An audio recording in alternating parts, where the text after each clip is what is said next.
impresos, como para poder empezar necesitamos tener toda esta información. Entonces, el día de hoy yo les voy a contar una historia. Les voy a contar un cuento el día de hoy, ¿no? Una historia, y esta historia viene, pues, de los tiempos de allá de los castillos del medievo, nada más para entrar en contexto, imagínense los dragones volando, cañones detonando, toda esta situación de contrastes de socioeconómicos drásticos que se daba antes, o bueno, siempre se ha dado, ¿no? Y actualmente también, donde estaba la gente pobre y la gente rica y ya, nada más, ¿no? Y había una necesidad, había una fuerte necesidad por comunicar, una fuerte necesidad por llevar mensajes, ¿no? Hemos visto en las películas de Shrek, por ejemplo, ¿sí está bien dicho, Shrek? Si no, corríjanme, por favor. En las películas de El gato con botas, que es lo mismo, ¿no? La Cenicienta, lo hemos visto en La Cenicienta. ¿Qué otra película? No recuerdo ahorita, pero que llegan los caballeros en sus caballos. Sí me escucho bien, ¿verdad? Que no vaya a agarrar hablando el chorote y que no me escuche. Entonces, sí, se escucha. Perfecto, perfecto, gracias. Entonces, que llegan los caballeros, ¿no? Como cuando llega este monito de cabezón, de cuerpo pequeño en Shrek, pero llega con sus pergaminos.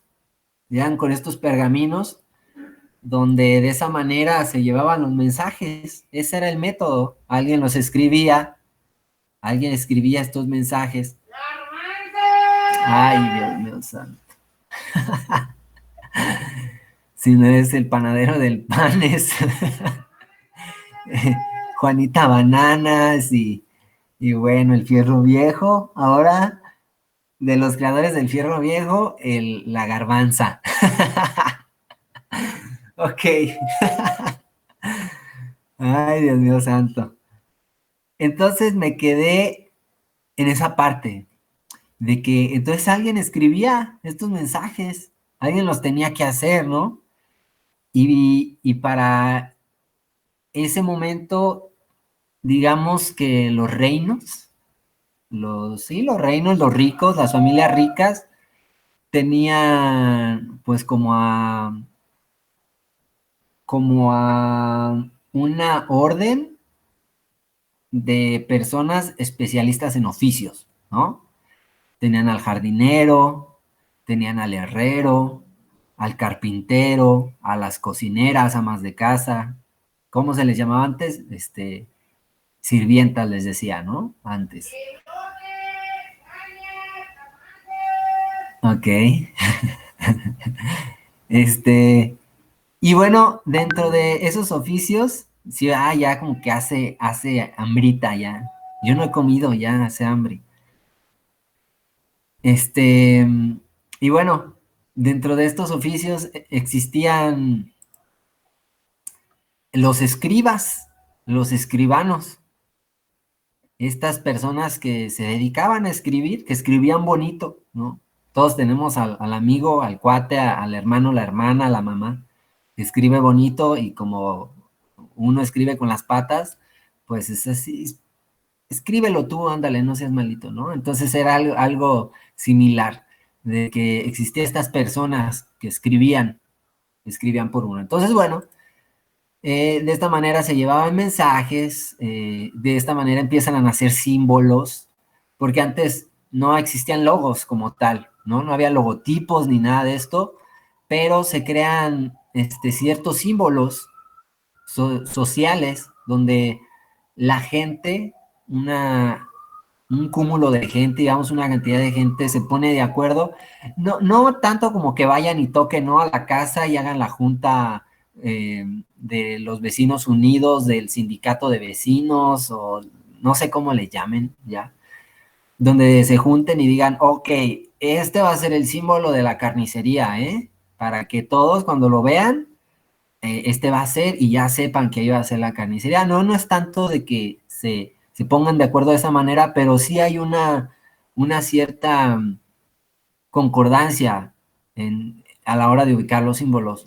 De tanto que ves algo, tanto que ves algo, se va haciendo cotidiano, se va haciendo común para ti, para todas las personas, y vamos adoptándolo. Y entonces vamos creando esta como convención, asociación mental de esas imágenes, y nos ponemos de acuerdo de alguna manera y decimos, sí, ese va a ser el símbolo de baños de hombre y de baños de mujeres, ¿no?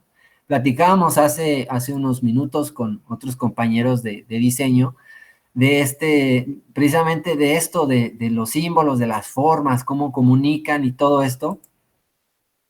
Y decían que, ¿por qué la mujer en el simbolito de los baños tiene falda?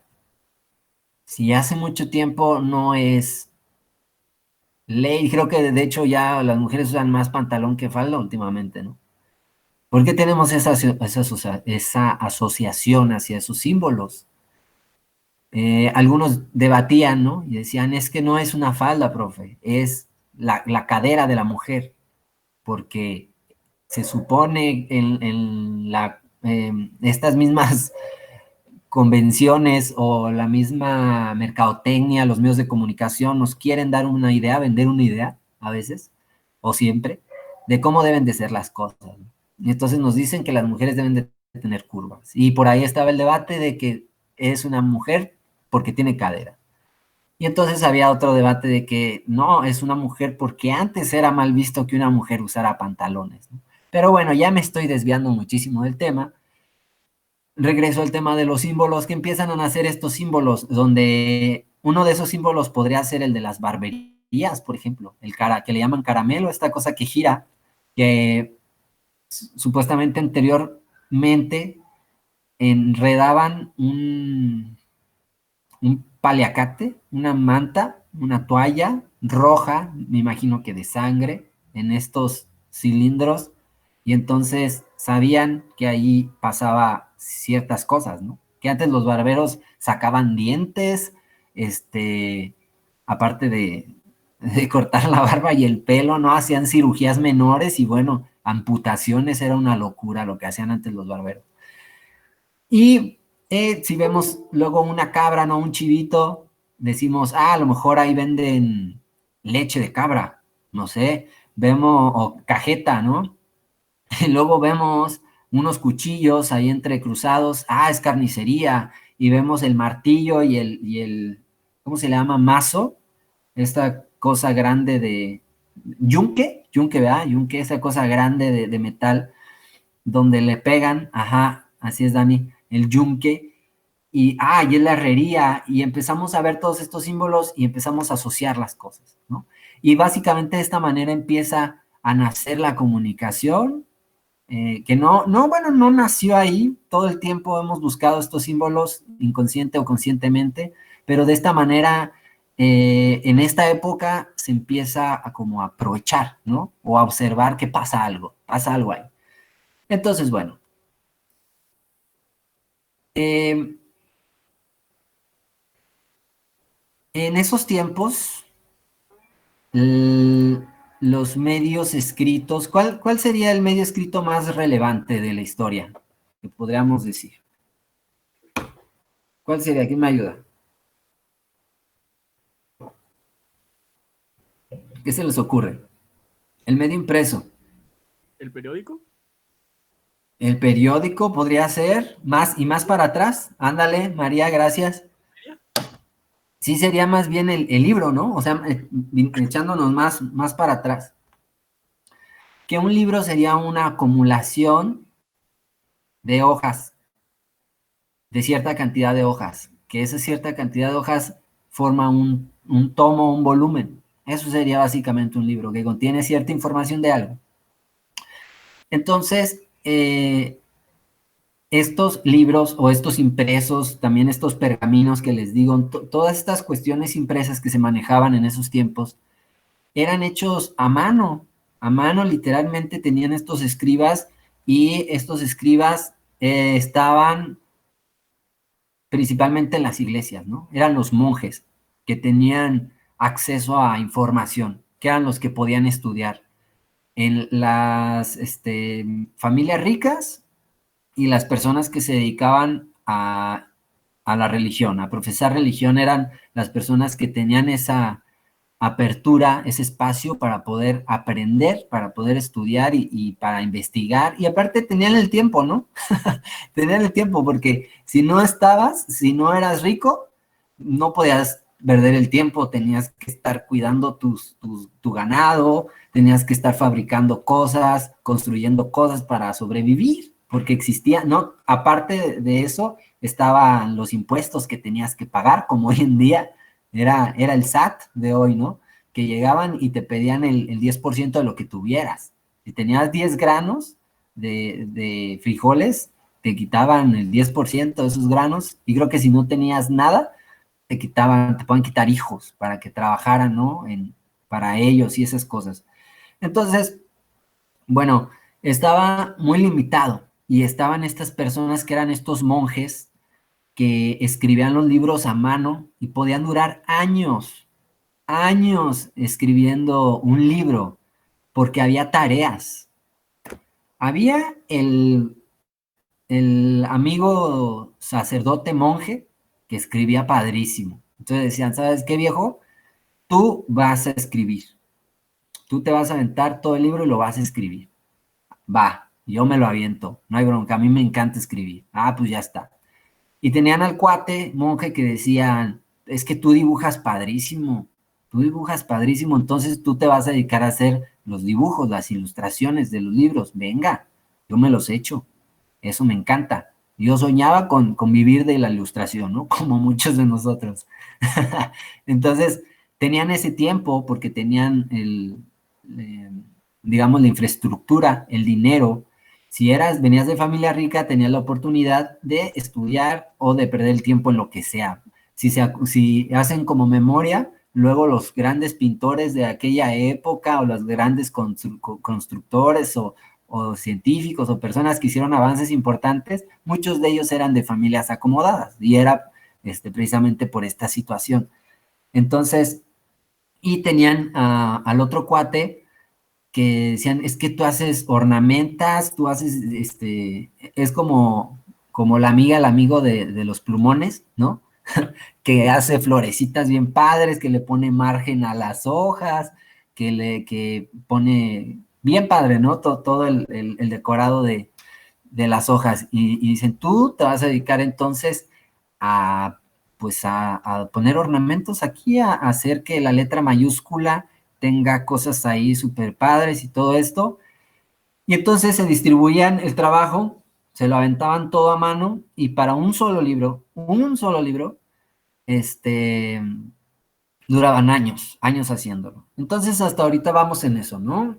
Los religiosos, los monjes son los que principalmente tenían estas tareas y esta posibilidad de plasmar el conocimiento en libros. Luego pasamos al contraste, que es lo que platicábamos. Había, o eras muy rico y tenías las posibilidades, o estabas pobre. Estabas en la pobreza y tenías que dedicarte a oficios, a los oficios. Entonces, eh, estos libros, que duraban años en hacerlos, eran valiosísimos. O sea, imagínense, ¿cómo no? Si los reyes están alimentando a todo un despacho de monjes y les están dando refugio y dónde dormir y todo para que trabajen por años para hacer un solo libro, ¿ustedes creen que ese libro no iba a ser valioso? Pues claro que sí. Y aparte la información que contenía, ¿no? Que era educativa, que era para transmitir ideas, pensamientos, conocimientos. Pero esto para la gente pobre pues era irrelevante, ¿no? Para mí eso es un pedazo de cuero con cortezas de árbol, porque pues la mayoría del pueblo era analfabeta, no sabía leer, no sabía escribir, entonces pues a mí qué me importa, tu libro valiosísimo, yo no sé interpretarlo y pues bye, ¿no? Y y estos pues son los libros, ¿no? Más o menos de cómo los hacían, están padrísimos, ¿no? A mano, totalmente a mano. Cada ornamento pintado con pincel, ¿no? Así con sombritas y brillos, con hojas de oro o de algún mineral dorado, todo bien a mano, bien alineado. O sea, esto es obra de arte, son obras de arte estos libros, literalmente.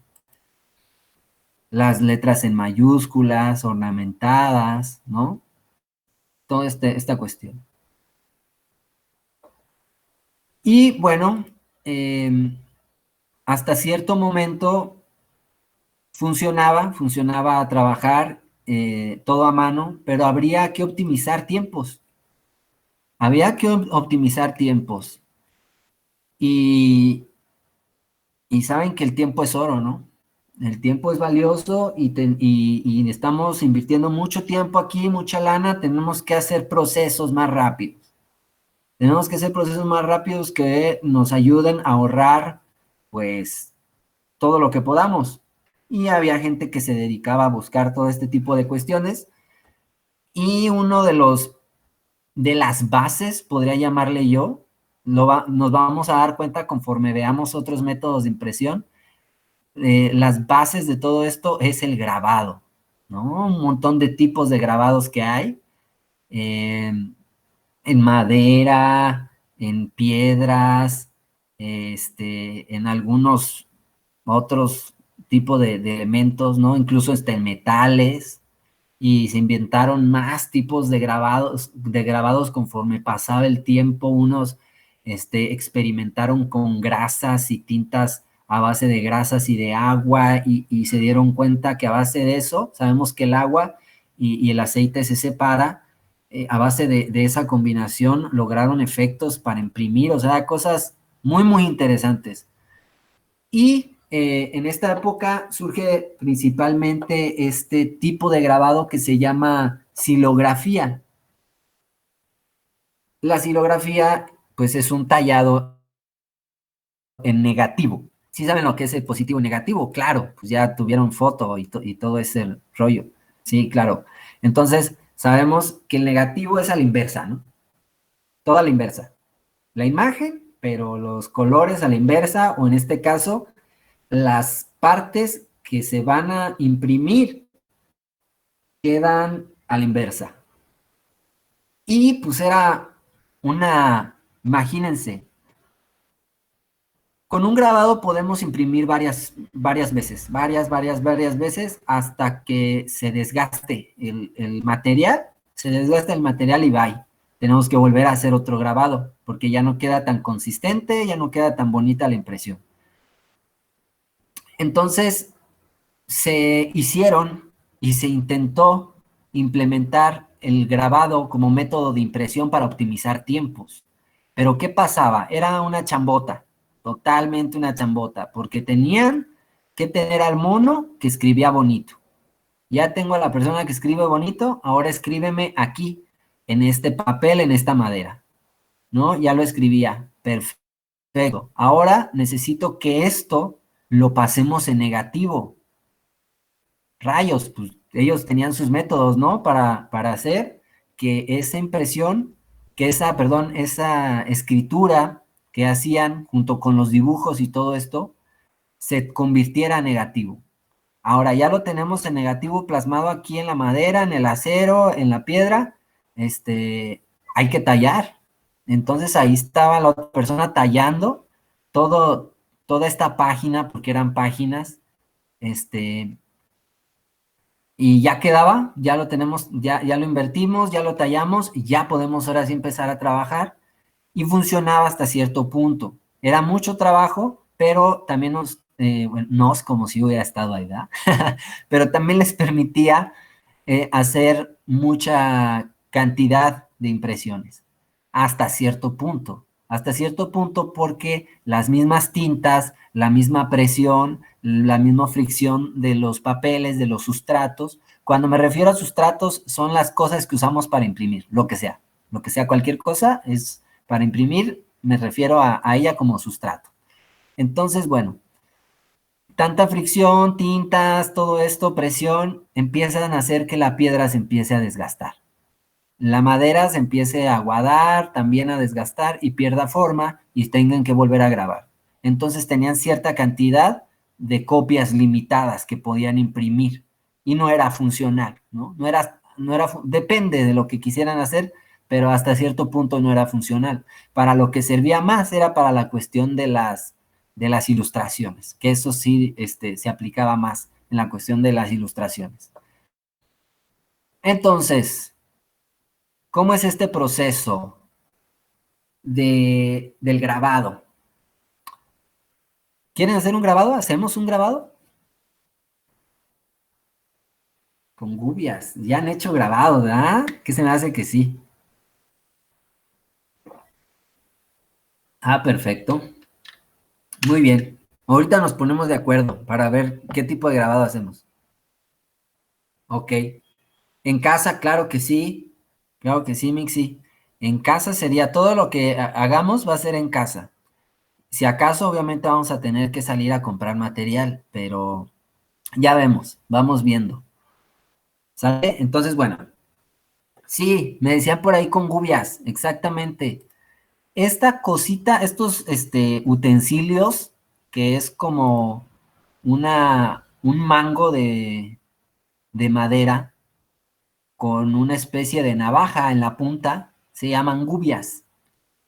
Y estas gubias, obviamente, pues sí es una navaja literal, la que tiene en la punta, está afilada y hay herramientas para afilarlas porque tienen que levantar, ¿no? Tienen que levantar la superficie de los sustratos, de lo que se vaya a tallar. Y tienen diferentes formas, algunas tienen formas en V, algunas en U, y algunas son más pronunciadas que otras, y también esas mismas formas tienen distintos tamaños. Son muy parecidas. ¿Han visto esta herramientita que se utiliza para quitarte los padrastros de los dedos? Bueno, los que las conozcan es como esas, más o menos.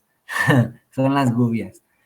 Bueno, entonces están las gubias y con esas levantamos el material y lo retiramos. Ese material que levantamos y retiramos no se va a imprimir porque estamos dejando ese hueco. Y entonces por ese hueco no pasaría la tinta, ¿están de acuerdo?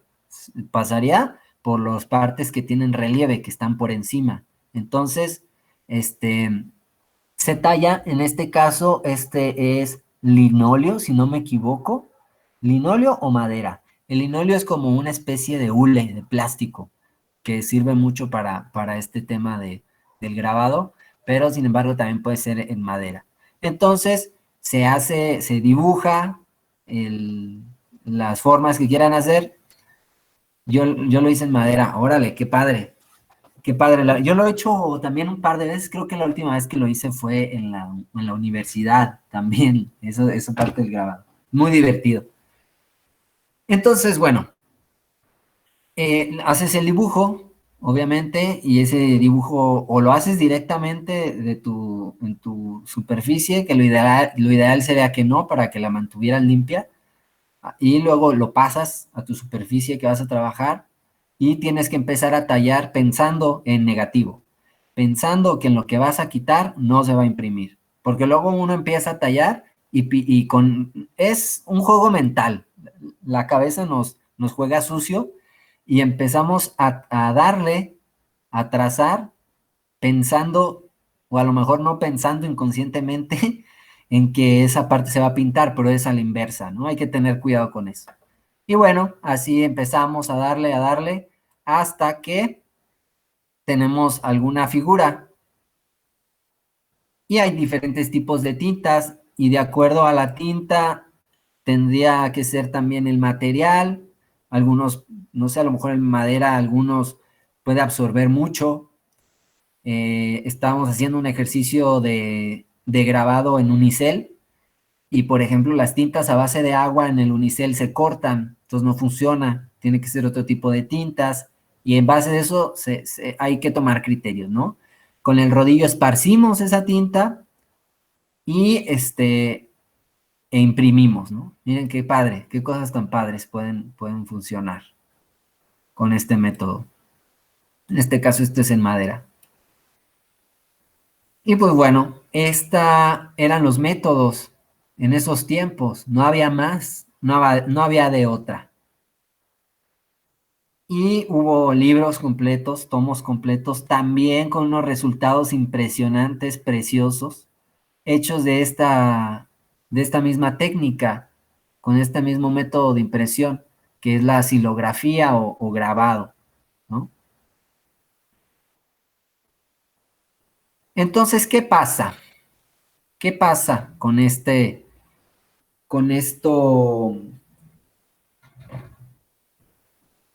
información? ¿No? Se empieza a crear un montón de libros por todos lados, información, compartiendo información, descubrimientos, investigaciones, y también muchas cosas religiosas. Saben que siempre ha tenido mucho peso la religión en las decisiones de la sociedad. Y en ese tiempo, pues no era la excepción, donde los libros más importantes y de los más valiosos, pues eran las Biblias, o toda información que tuviera que ver con la palabra de Dios, en este caso Jesucristo, ¿no? Porque tiene que ver con la cuestión católica y sus derivados. Entonces, al empezar a ver un montón de libros ya, un montón de información, empieza a ver la necesidad de almacenarlos. Y al haber esta necesidad de almacenarlos, nacen las bibliotecas. Cosa muy interesante y creo que muy importante. O sea, una biblioteca ya que hay el acceso, que no era el acceso a cualquiera, ya lo habíamos platicado, pero ya que tengas el acceso al conocimiento, está cañón, ¿no? O sea, ya históricamente es un cambio fuerte, ya que tú puedas ir como un simple mortal rico a nutrirte, a leer un rato, a ver qué piensan otras personas, a ver qué se han descubierto, qué avances hay, ¿no? Y en estas bibliotecas no solo estaban los domos, los volúmenes de los libros, también encontrábamos pergaminos, escritos en telas, en otros métodos que se hayan usado que mantuvieran información valiosa. Y al mismo tiempo de que nace esta cuestión de las bibliotecas, pues empiezan a nacer las escuelas, las universidades, y ya puedes empezar a estudiar y especializarte en algo y ser bueno en algo, ¿no? Ya un experto en algún tema en especial. Que bueno, en esos tiempos yo me imagino, no tengo una fuente así confiable que para decirles, digamos que esta información va al aire, que más bien las profesiones eran como de inventor, ¿no? Inventor, y ya te enseñaban a cómo funcionaban ciertos metales, cierta madera, ciertas cosas, y ya eras inventor. No sé, a lo mejor perfumista. No sé ni siquiera si existe esa palabra, pero bueno, perfumista. Como en la película de Perfume, ¿la han visto? Yes, película, no. Bueno, a mí me gustó mucho. Que especialista, ¿no? Sabes cómo extraer las esencias esenciales de las cosas, cómo, qué tipo de cosas son mejores para eso, etcétera. No sé, yo me imagino que así eran las licenciaturas de esos tiempos. Entonces empiezan a nacer estas escuelas, estas universidades, y por ahí en esos tiempos conocemos a un personajazo, este señor que está aquí. ¿Saben quién es? ¿Han escuchado alguna vez hablar del padre de la imprenta?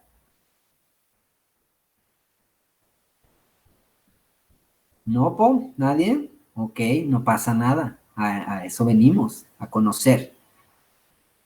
Entonces, en esos tiempos nace este señor que se llama, a ver, Mónica. Ojo, sí, así es. Muy bien, Mónica. Tienes 10. Bueno, tendrías 10 si pusiéramos calificación, pero no es así. Ok, pues nace nace Gutenberg, Johannes Gutenberg, en la bella Alemania. Johannes Gutenberg nace en Alemania. Y bueno, más adelante nos vamos a dar cuenta que Alemania tiene una participación importantísima en el desarrollo de los medios impresos. De hecho, no sé, alguna vez escuché en algún podcast que incluso se considera a Hitler, ya sabemos de dónde es y quién es, o hemos escuchado, se considera como uno de los padres de la mercadotecnia o de la publicidad, ¿no? De esta cuestión. Pero eso es otro tema, que a lo mejor lo vemos o no, eso es otra cuestión. El chiste es que nace en Alemania este señor y estudió, él tuvo la posibilidad de estudiar, por lo que deducimos que viene de una familia acomodada. Claro, cómo no. Ya nació con la torta bajo el brazo, este señor.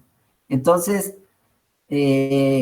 a lo que se dedicaba este señor Johannes Gutenberg principalmente, era pues a lo que dejaba a la religión. Vamos a darle ahí. Era un señor muy visionario, déjenme decirle, muy inteligente. Él pensaba como los grandes empresarios piensan ahora. O sea, él tenía, yo como he más o menos visto su historia, lo analizo y digo, este señor sí fuera el Trump de esta época, ¿no? Más o menos. Porque sí no tenía, sí venía de familia acomodada, pero tampoco no tenía los grandes recursos. Es mi amigo, dice Nayar. No tenía los grandes recursos, o sea, y tenía grandes ideas. Pero bueno, vámonos tantito antes. Este señor se dedicaba a hacer figuras religiosas, espejos de no sé qué cosas celestiales y todo esto, que para él, pues resultaba un negocio bueno. Estaba buena la venta de artículos religiosos. Pero hasta cierto momento esto, pues todo tiene fecha de caducidad, ¿no? Todo tiene fecha de caducidad, entonces hasta cierto momento ya no le funcionó y pues andaba ideando, se dio cuenta que había una necesidad. Eso también adóptenlo ustedes para su futuro, para cuando empiecen a emprender. Vio que había una necesidad. Hay que aprender a detectar necesidades.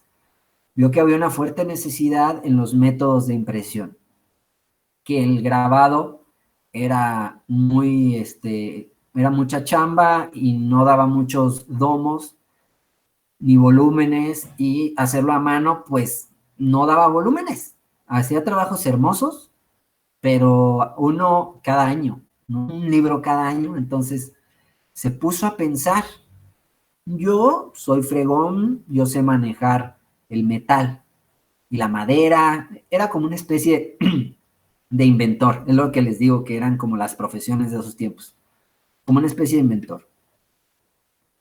Entonces se puso ahí a idear qué hago, cómo está este rollo, ya no me está yendo chido, acá vendiendo el rosario, vendiendo los rosarios de aluminio, no me está yendo chido vendiendo los escapularios del niñito de Atocha. ¿Qué puedo hacer?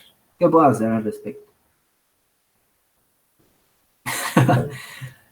Entonces, jugando, empezó a cortar pedazos de papel, así como vemos ahí en la imagen.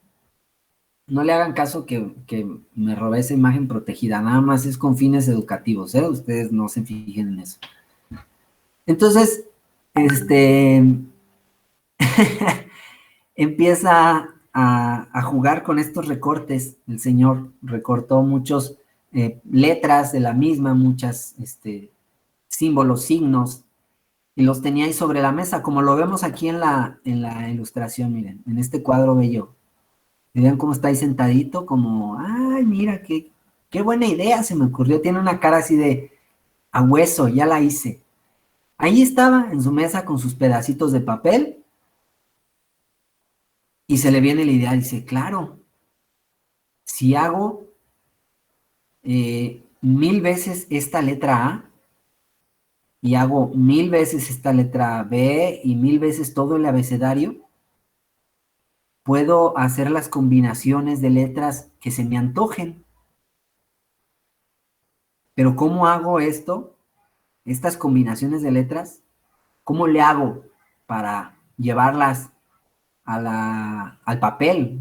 Ahorita tengo estos recortes y empieza a maquinar, a hacer funcionar su mente y se le viene la idea de crear los tipos móviles. Una imprenta, la imprenta, la famosa imprenta de tipos móviles.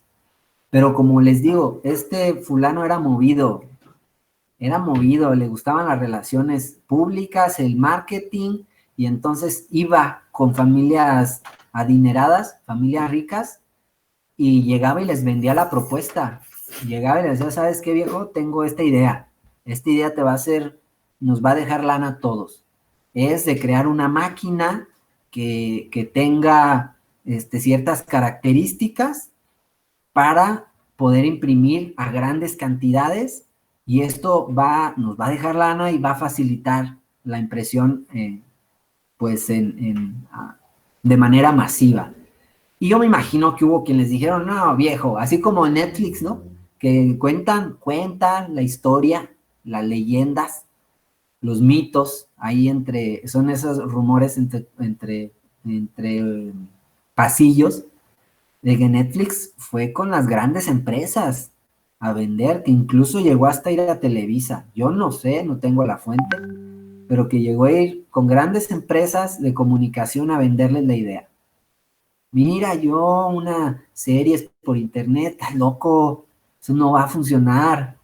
Y tómala, Netflix le quitó el 80% de los usuarios a la televisión. Imagínense qué golpe tan duro y se han de estar dando de topes, ¿no? Y esa cifra me la dieron hace ya algunos años. Yo creo que ahorita con la pandemia y con esta situación, esa cifra subió. El pobre Blockbuster no murió, lo acabó de hundir. Ah, sí, fue a Blockbuster, ¿verdad que sí? Jimena, sí es cierto, esa también me la sabía, que fue y se las vendió la idea a Blockbuster y que no quiso tampoco, y se murió, ya, no supo llevarlo a otro nivel. Así es, totalmente, lo acabo de matar. Entonces, voy a dar un trago a mi agua. Entonces hubo, pues, alguna familia, algunos ricos que dijeron, va, me late tu idea, Johannes, te la compro. Vamos a hacer tu imprenta de tipos móviles. Y bajó el recurso, bajó la lana y entonces empezó a trabajar. ¿Qué hizo Johannes? Hizo las letras como el principio del grabado. Hizo las letras como en negativo y empezó ahí a inventar, a trabajar sobre eso y se dio cuenta que estas especies ve que son como unos cinceles. Es una especie de cincel con una marca abajo. Entonces ponía una plaquita de madera o de algún metal más suave y le daba un martillazo arriba, cháncale, y se quedaba grabada la letra en ese pedacito de madera. Y como él les digo, era como inventor, sabía manejar, miren así, de esta manera que sabía manejar los metales y todo eso, entonces diseñó unos cilindros, bueno, ahí quedarían al final. Déjenme los pongo aquí. Unos cilindros que se sujetaban a estas maderitas que ven ahí, donde quedaba, pues era un cilindro si está bien dicho, cilindro de forma cuadrada, o el cilindro tiene que ser redondo a fuerza. Ve. Ponía encima, ¿no? Este cilindrito,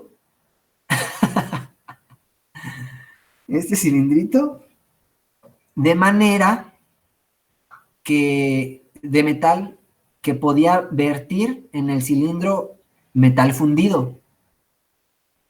Ponía el metal fundido, dejaba que se secaba, lo retiraba y quedaban estas plaquitas de aquí.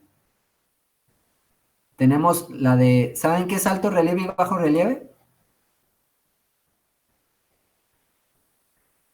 ¿No? Ok.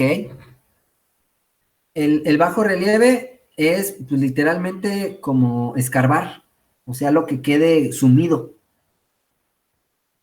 Y el alto relieve es lo que queda pues, en alto relieve, así literalmente. Entonces, quedaban en la de bajo relieve, que es la que vemos de frente, sería la plaquita de algún tipo de metal más suave o de madera. Y alto relieve sería ya la que está como viendo hacia arriba, la H que está apuntando hacia arriba. Que eso ya sería un tipo móvil, porque sabemos que la tipografía es la letra, son las letras, ¿no? Entonces es un tipo, es una sola letra y es móvil, que la puedes mover, ¿no? Tiene sentido. Y de esta manera ya tenía el molde hecho. Y entonces hago una letra A, ¡pup! Otra letra A, otra letra, y de esta manera hacía un montón de la misma, con el mínimo esfuerzo. O sea, comparación de la chamba que hacían antes a la que está haciendo Gutenberg, sí, obviamente sí lleva trabajo, pero ya no era lo mismo. Ya podía sacar un montón de la misma letra con el mínimo esfuerzo. Y así podía aventarse todo el abecedario, todas las letras y acomodarlas. Entonces ya llegaban con los textos, ándale, copiar y pegar casi casi. Llegaban con los textos escritos a manos, pero así, o sea, no mal hechos, pero en sucio. No tenía ningún trabajo estético, ni caligráfico, ni tipográfico, ni nada. No tenía nada. Les llegaban así con todo en sucio y entonces ellos empezaban a armar ahí todas las letras en unas cajas, en esas cajas que vemos ahí. Que estas cajas, bueno, las personas que acomodaban estas cajas les decían tipógrafos, de ahí viene el término.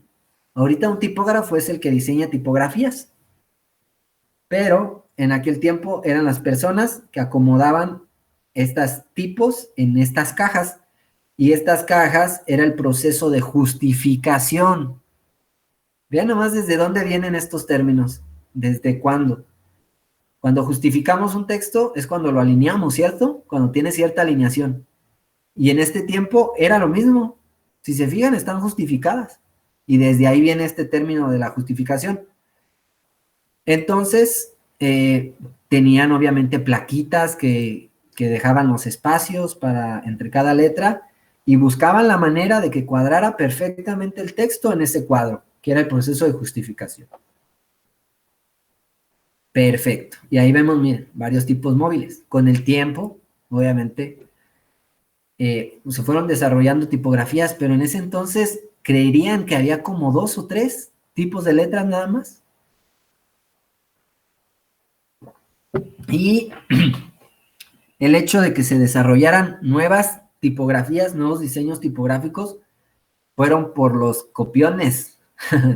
Fueron los que dijeron, mira, hay un tipo llamado Johannes Gutenberg en Alemania que diseñó una imprenta así, así, así, así, y se imprime súper rápido.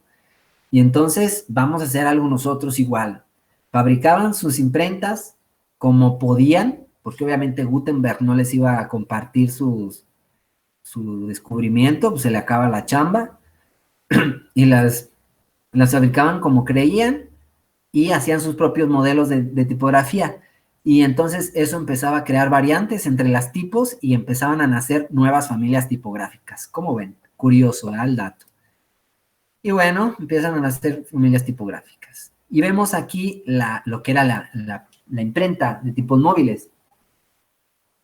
Había que ser creativos, como todo el tiempo. Hay que ver qué tenemos alrededor. ¿Qué tengo aquí a mi alrededor que me pueda servir para desempeñar mi idea? ¿Con qué puedo improvisar? ¿Qué puedo transformar para que mi idea funcione? Ok, dice Gutenberg, necesito una prensa. Aquí tengo una prensa. Adivinen de dónde sacó la prensa. En esos tiempos, ¿qué se hacía con las prensas? ¿Qué se les ocurre?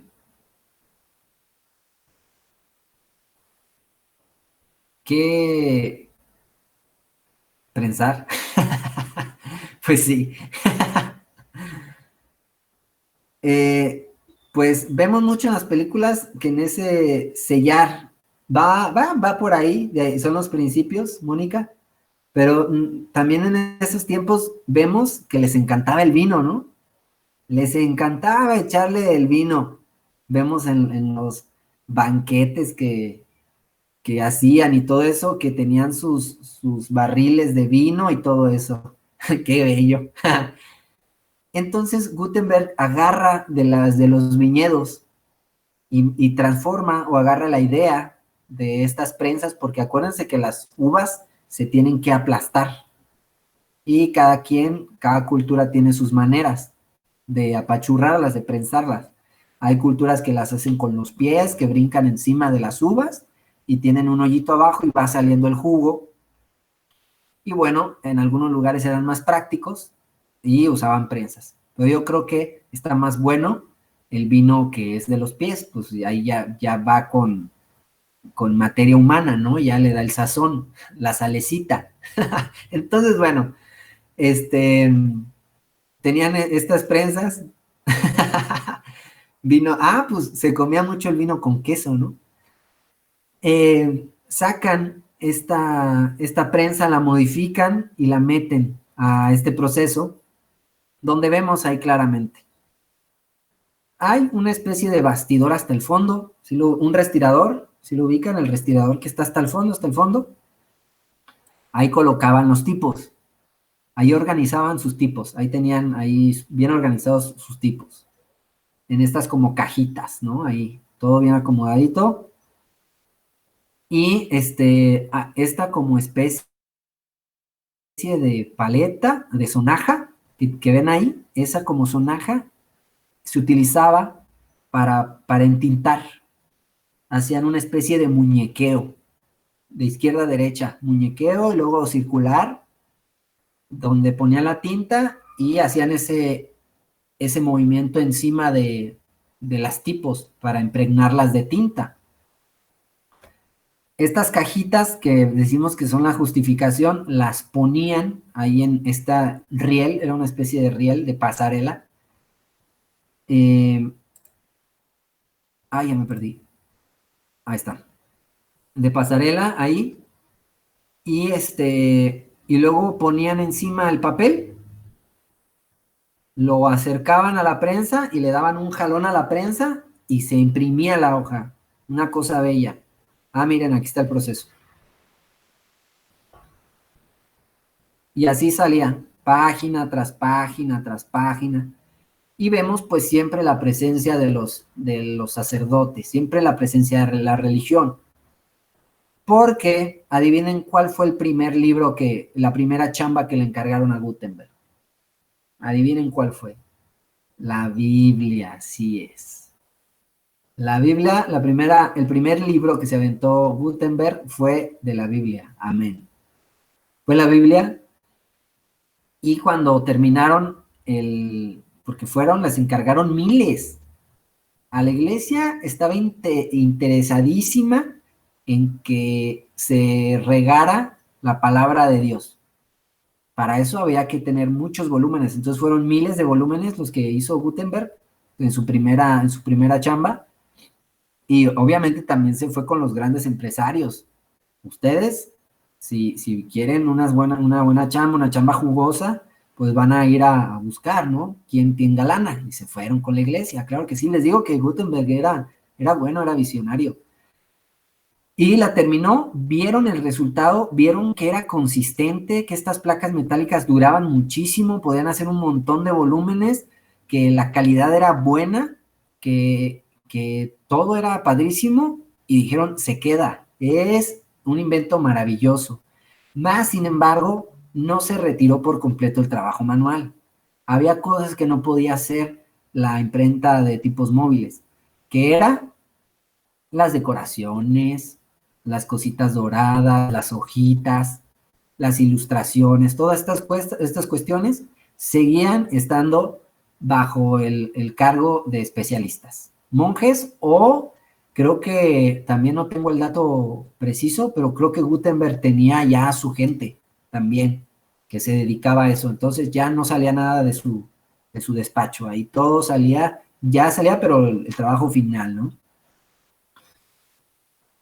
Y entonces, bueno, se considera esta primera impresión de Gutenberg de la Biblia como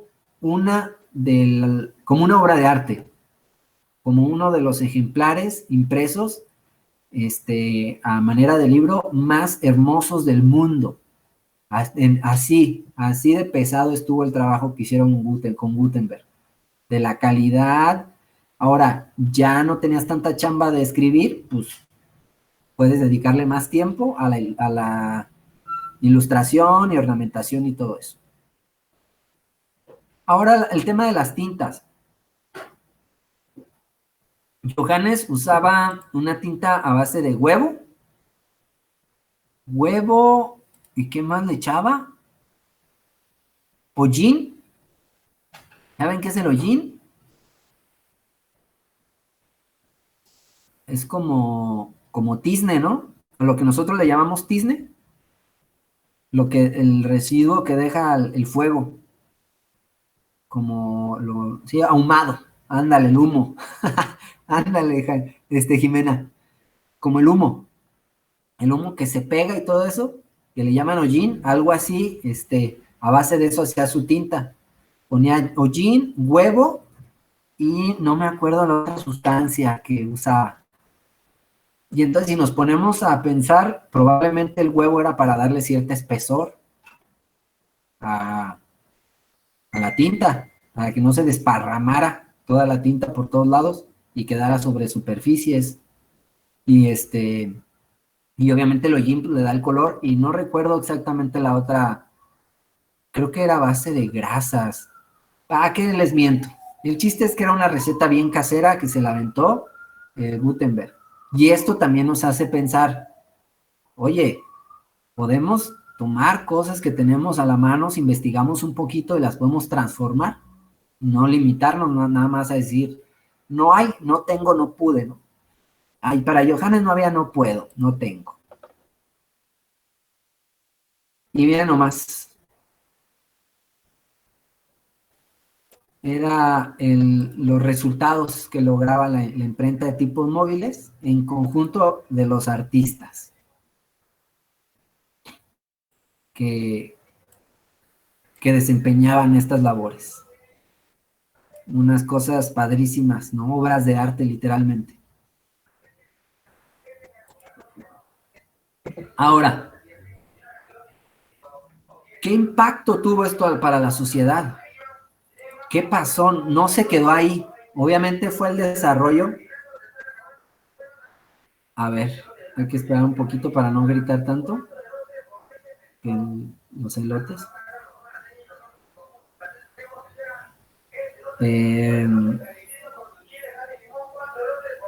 Obviamente tuvo un impacto fuerte, ¿no? Impacto enorme en la reproducción de medios impresos masivos. Masificó, eso literalmente, masificó los medios impresos. Ay, sorry, ¿eh? Vamos despacito. Yo también, yo quisiera uno. Ahí está. Dice, nomás denos una seña y nosotros nos acercamos a usted. Va, entonces, bueno, tuvo un impacto impresionante este invento de Gutenberg. Hay un debate de que los tipos móviles no los inventó él. Unos añitos antes, 10, 20, pónganle mucho, a lo mucho 100 años antes, ya se hacían en el oriente estos tipos móviles Japón, China, Corea, creo que fue en China. Por allá, chinos japoneses. Ya utilizaban los tipos móviles, ellos. Con otros procesos, con ceras, en arena. ¿Han visto esos procesos de crear moldes en arena alguna vez en su vida? Que hacen la forma en la arena húmeda, y luego vierten ya sea la cera, el metal o cosas así. Así de hecho se hacen creo que jabones y muchas cosas. Ajá. Ah, pues así los hacían ellos, Andy. Tú que sí los has visto. Y Randy. Andy, Randy, Rudy. Entonces así los hacían. De esa manera hacían los tipos móviles y entonces está el debate de quién se lleva el título de quién inventó los tipos móviles. Pues recuerden que quien se lleva siempre el reconocimiento es quien lo hizo en el momento, con las personas y todo adecuado, ¿va? O sea, y aparte, él como que hizo la máquina y como que hizo todo esto, hizo trabajos enormes que hizo que se llevara todo el nombre Gutenberg del el inventor de los tipos móviles. Entonces ahí está. ¿Qué otro impacto podrá haber tenido esto? Se masificaron los medios impresos. Ahora es más fácil imprimir y en cantidades grandísimas. Luego, ¿qué pasó? ¿Cuál fue el impacto que tuvo Gutenberg con esto? Que para mí es lo más importante y lo más trascendental de esto, de esta invención. Piénselo, mastíquelo un poquito. ¿Qué podría ser?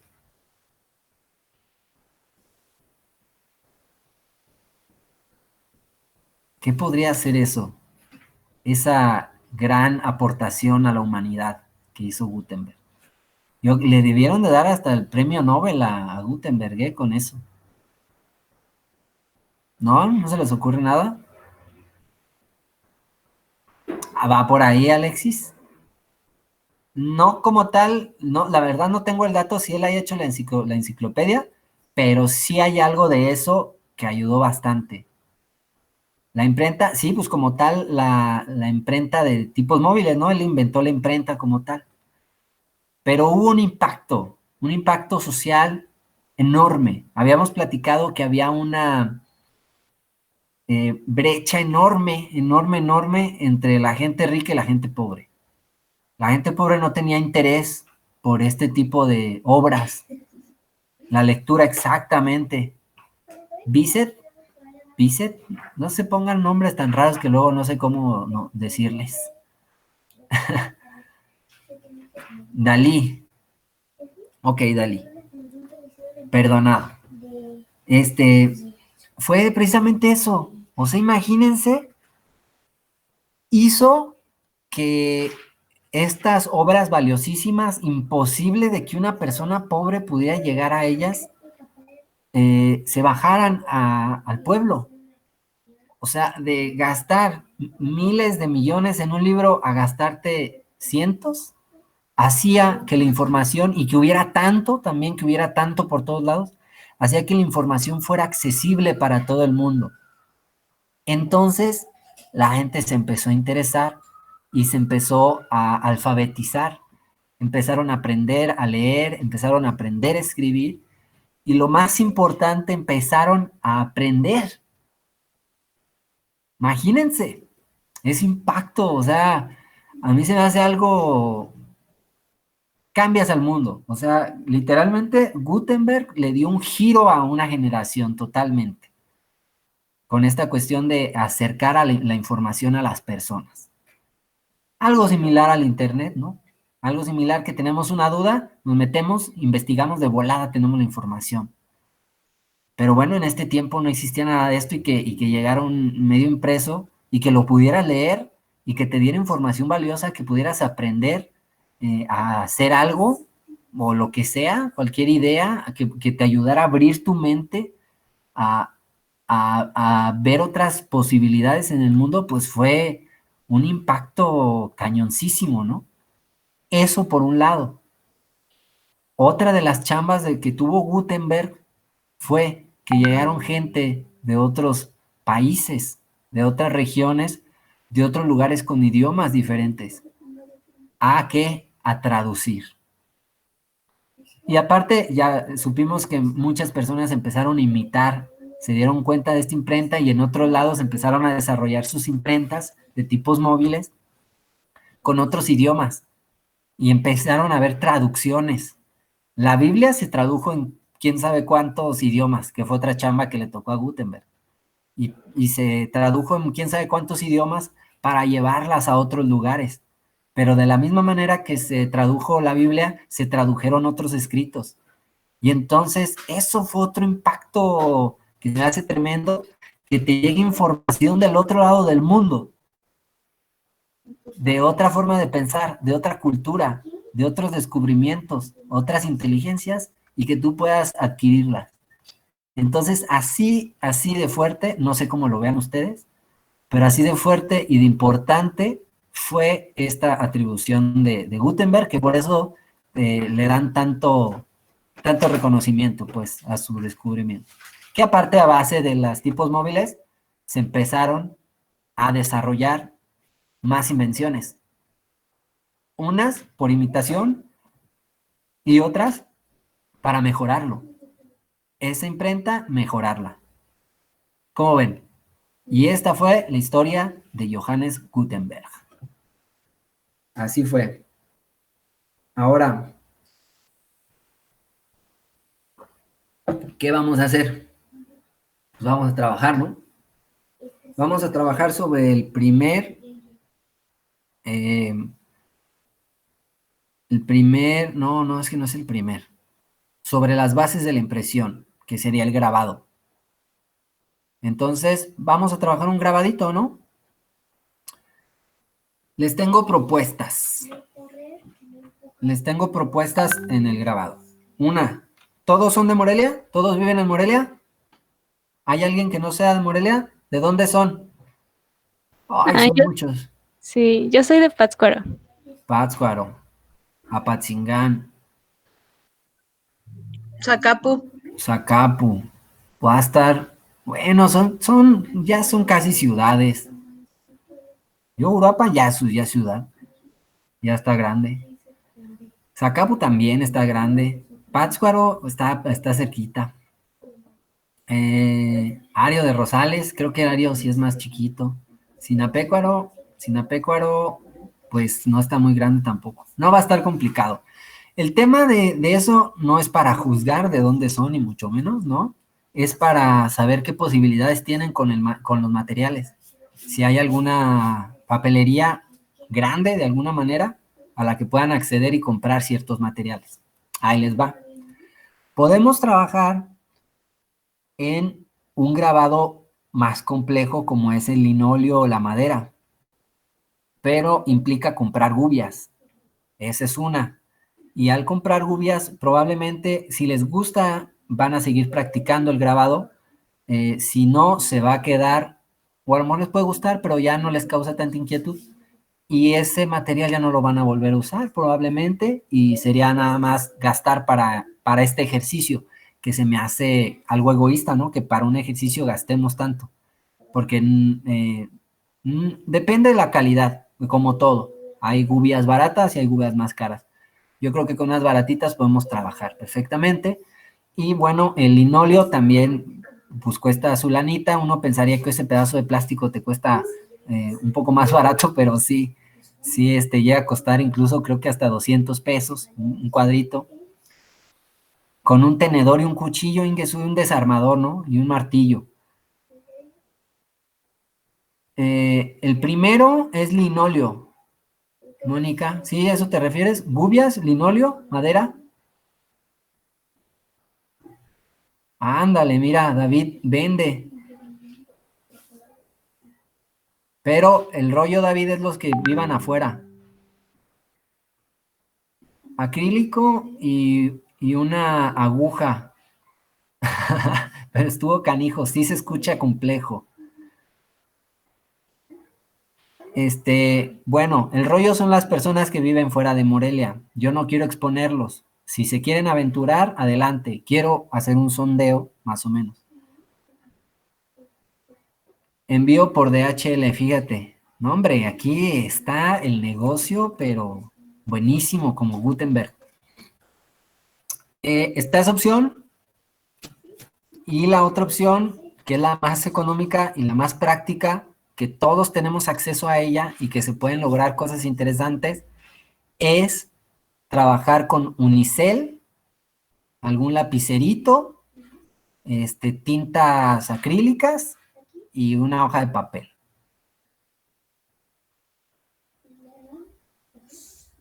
Entonces, eso sería lo más económico.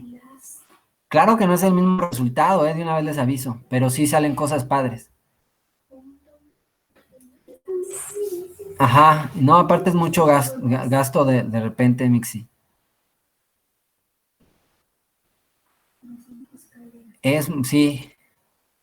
Sí lo sé. Mira, algunos ya tienen gubias. Vamos a hacer esto. Vamos a hacer el ejercicio. Los que ya lo tienen es porque ya lo han hecho.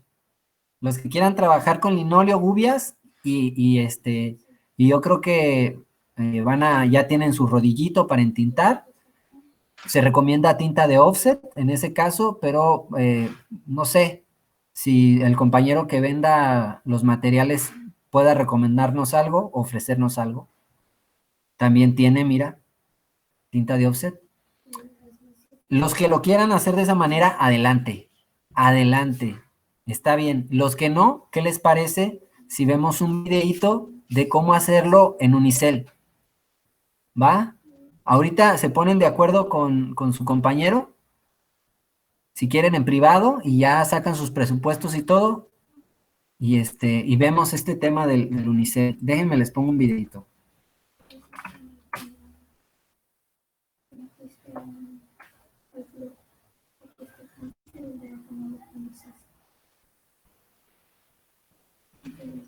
¿Cómo el linóleo y eso, Jimena? Ok, sí, mira, va a ser complicado que yo así en la cámara les esté enseñando, pero vemos videitos, más o menos, y yo les voy explicando cómo ven. Vemos videitos en YouTube, yo ahí más o menos les voy diciendo, los voy orientando, y de esa manera lo podemos trabajar. Lo más práctico, Mónica, sería lo del linóleo, que es un poquito más caro, y lo más económico y fácil de conseguir sería en unicel. Porque para la madera, bueno, es el mismo proceso que el linóleo. No sé si sean las mismas gubias o ocupes gubias especiales, creo que es lo mismo. Pero es el mismo proceso.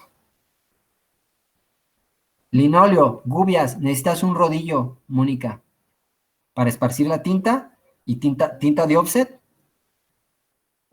Necesitas algo para esparcir la tinta, un cristal, un pedacito de cristal o de plástico para que no manches tu superficie, y haz de cuenta que le pones unas gotitas a tu cristal de tinta y pasas muchas veces el rodillo. Obviamente veríamos todos esos procesos. Linóleo, así como se escucha, gubias igual.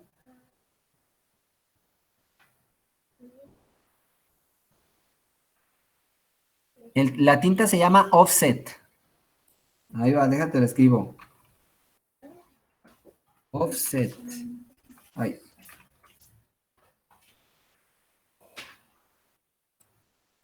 Ahí. ¿Dónde está la chat? Ya.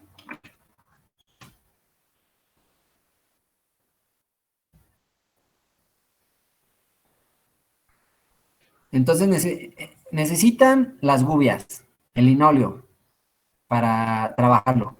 Para entintar necesitan la tinta en offset, necesitan un rodillo, hay rodillos de diferentes tamaños, y ese rodillo pues, lo pasan por la tinta y luego lo pasan por encima del linóleo, luego ponen encima la hoja y hacen un poco de presión y ya se imprime su diseño.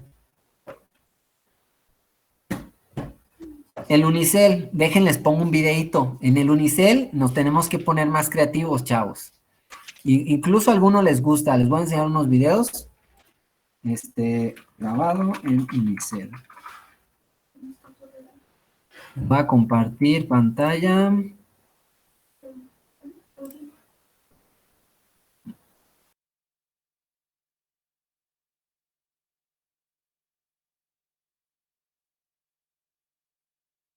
Denme un segundito, por favor. Ahorita regreso. Denme un par de minutos.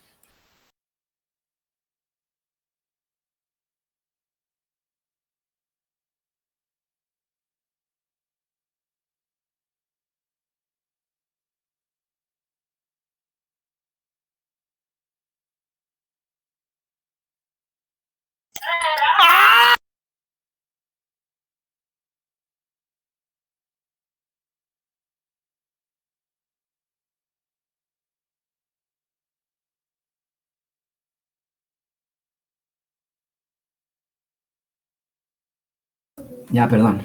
Ahora sí. Entonces, estamos con grabado de Unicel. Ahí les voy a compartir pantalla.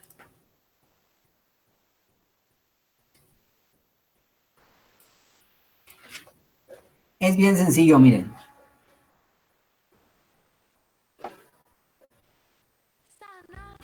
Ven, hasta tiene un curso de doméstica en grabado de Unicel. No es cierto. Ahí va. Aquí nos dice que ocupamos un rodillo. El rodillo es opcional. El rodillo, podemos ponernos creativos, podemos utilizar un trapito, alguna esponjita. Este ejercicio ya lo hemos hecho con otros compañeros y han utilizado esponjita del maquillaje, por ejemplo, funciona. En vez del rodillo, el rodillo es para esparcir la tinta. Aquí es como tinta, parece tinta de óleo, pero podemos utilizar tinta acrílica. A algunos compañeros les ha funcionado la acrílica y es económica, la tinta acrílica. Y el unicel, ¿de dónde sacamos el unicel? El unicel tiene que ser liso. Entonces pueden ir a la tiendita de la esquina, checar en su alacena y ver si tienen platitos de unicel. Entre más grande, mejor. Y más lisos, mejor. Que no tenga ninguna textura y ninguna, ya ven que luego está la marca del león abajo, si no la tiene mejor, entre más lisitos mejor. Y lo que haríamos sería cortar pedacitos de unicel, ahí les va. Sí me escucho, ¿verdad? Y se ve los videos. Sí. Va que va, gracias. Tendría que mandar la foto del trabajo. Imagínate, Mixi, que me lleguen aquí por paquetería todos los trabajitos. No, tendrán que mandar evidencia de su trabajo. Entonces, bueno, ahí nos pusieron un palito de madera que puede ser bien, puedes trabajar bien con un lápiz o con un lapicero. Bueno, aquí el fulanito hace su diseño padrísimo.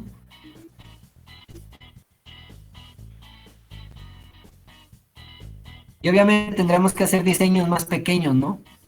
Porque a menos de que consigan unos platos grandotes donde podamos utilizar espacios grandotes, estaría de pelos.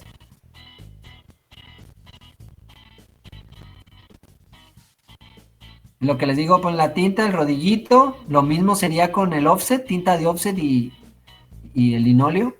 Se esparce la tinta, que esto lo pueden hacer con un trapito, una esponjita. Se pone la hoja, se aplica presión. Y voilà. Ya nomás, qué chulada. ¿Cómo ven?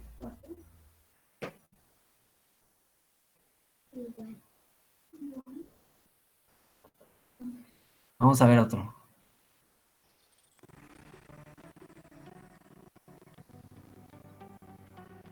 Hola,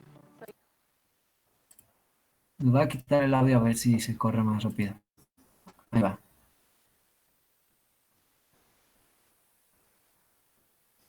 Ahí está el platito de unicel.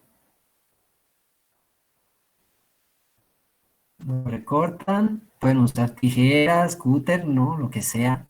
Lo que les acomode. Y él usa otra manera, también se puede calcar. Entonces luego si no son tan hábiles para el dibujo o quieren algo muy muy en específico, pues pueden usar estos métodos. Ya queda ahí como marcadito, entonces ya con el lapicero empiezan a darle cierta profundidad. Hay que tener cuidado aquí, porque si le dan muy duro, miren, lo está haciendo con una aguja. Si le dan muy duro, pueden atravesar el unicel.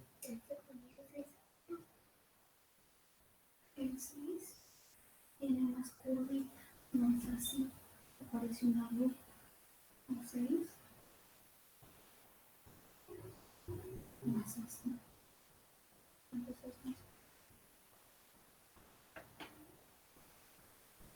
Ahí está. Excelente. La la! ¡Qué chulada!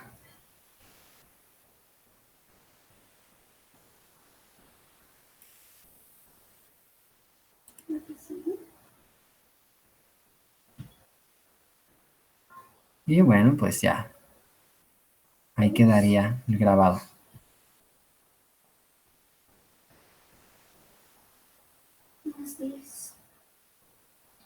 ¿Cómo ven? Está sencillito, ¿no? Sí, sí está muy sencilla. O sea, y el otro, miren, les voy a poner grabado en linóleo para que vean la diferencia.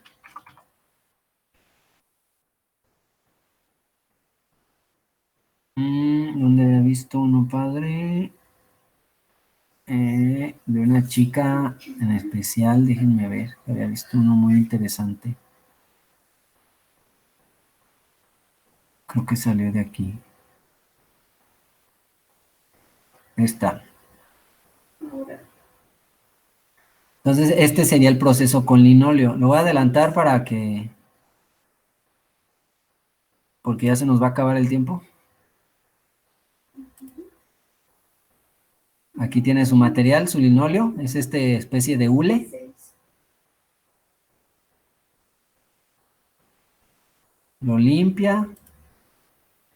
En este caso hace otros procesos que no haríamos, ¿eh? Ella le pone una especie de tinta como para calcar su dibujo.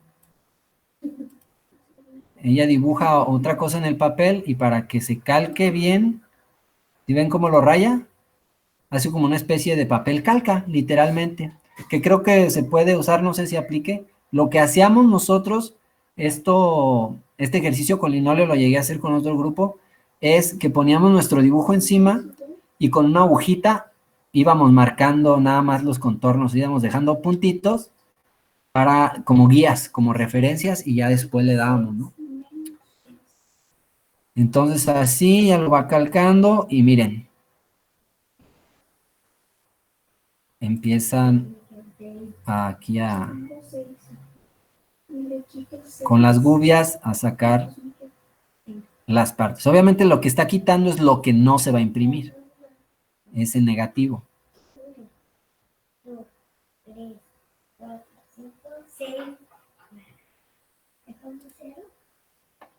Y entonces así estarían ustedes, miren,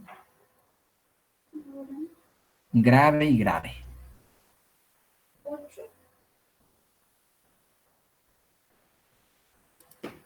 Esto ya nada más lo hace para diferenciar. En realidad ese proceso no es a fuerzas. Ella lo pinta de negro como para diferenciar su ilustración del fondo y le quita todo el fondo y lo recorta.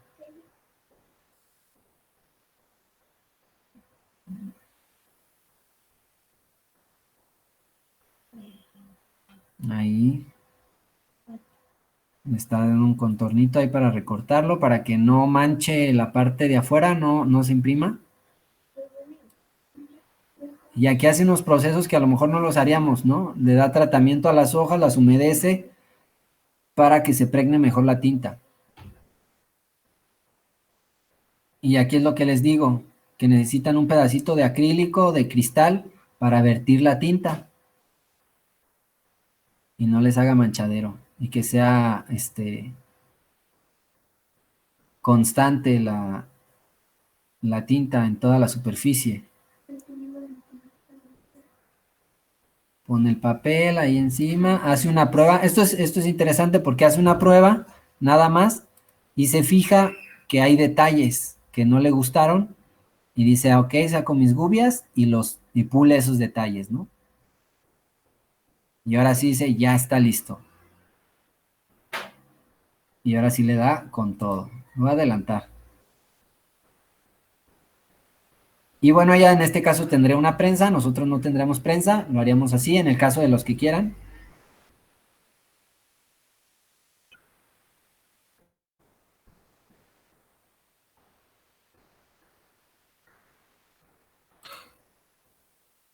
Y bueno, ahí imprime, todo bonito, paso por la prensa.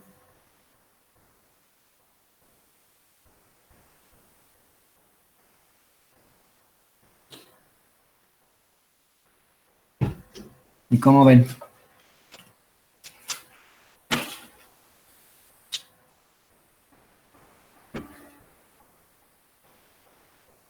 Cute.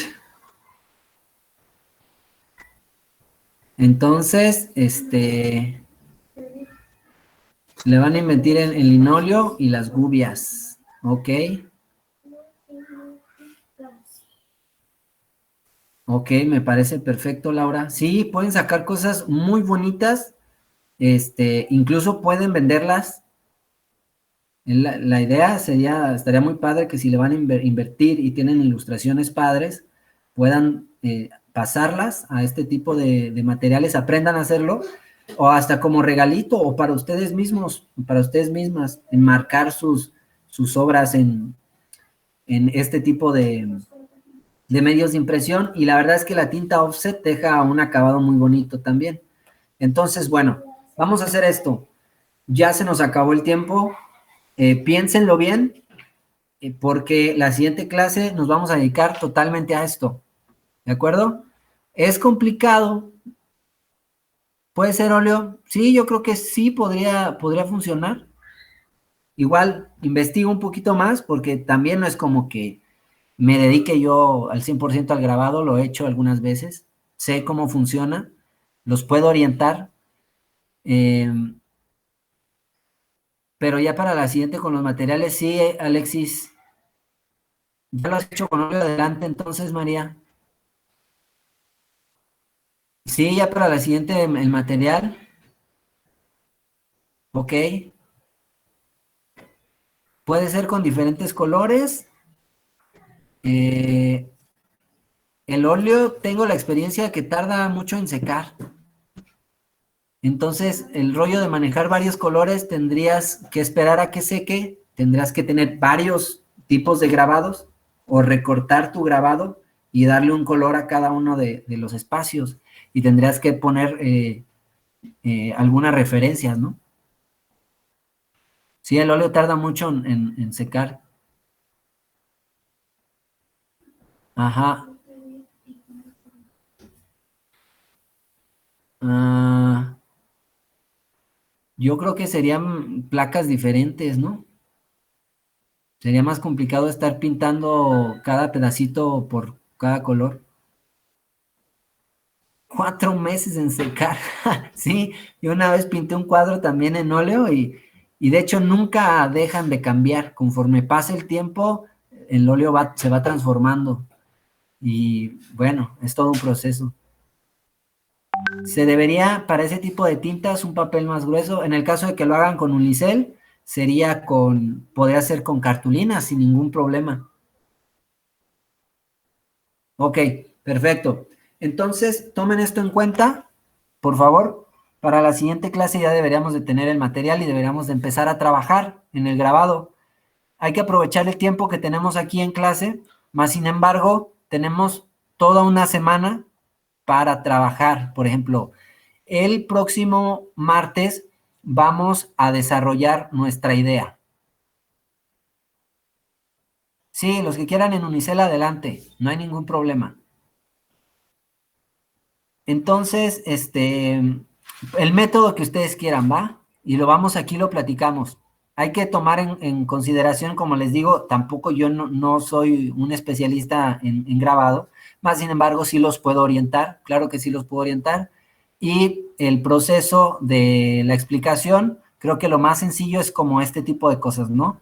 Ver videitos, yo me dedico a buscar videitos para mostrarles que sea más gráfico ciertos procesos y vamos a resolver dudas y vamos a trabajar aquí.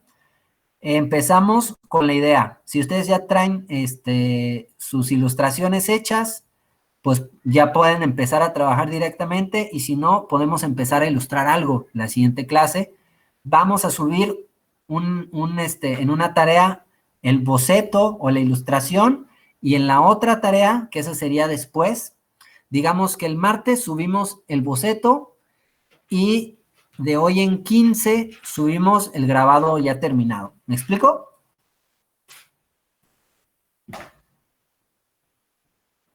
Ok, todo a plataforma, todo con evidencia fotográfica, por favor, y si pueden evidenciar los procesos, mejor.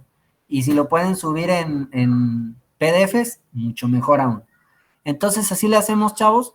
Nos vemos, los dejo ir, nos vemos la siguiente semana para empezar a trabajar sobre el tema del grabado. ¿De acuerdo? Cuídense mucho, bonita semana, bye bye. Un gusto saludarlos.